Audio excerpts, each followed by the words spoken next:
faayame bareedu isa hunda caalee dhagee mul'atu mooticha jabiddaa turre taa'ee mo'aa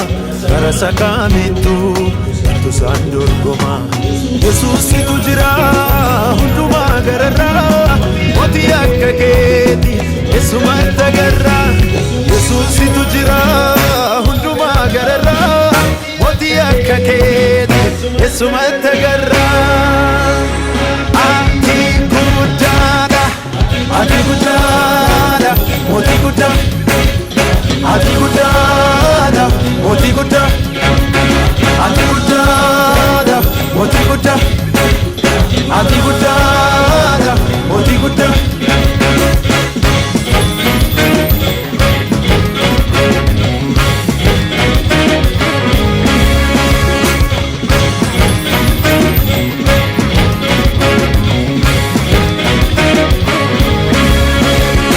Eenjicha Yihudaa mallatticha bantee nuuf ijoollee keetiis garicha nuu saattee qulqulloota wajjin walitti qabamnee guddina kee himnaa daballee eenjicha Yihudaa mallatticha bantee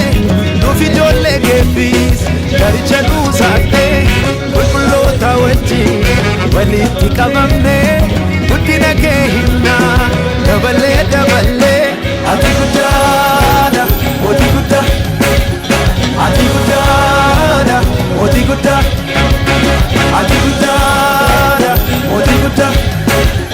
ati guddaadha mootii guddaa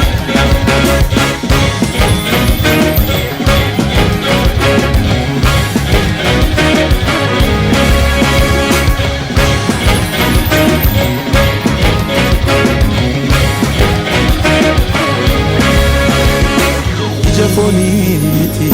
amantiin ilaalla keessa baanee hafuuraan ol kaana walicha qalamee gaabbaa jiruuf gaadhaaf hafuuraan ansaa dhiyeessina Jafoniti amantiin ilaalla keessa baanee hafuuraan ol kaana walicha qalamee gaabbaa jiruuf gaadhaaf hafuuraan ansaa dhiyeessina Maa qulqulluu kan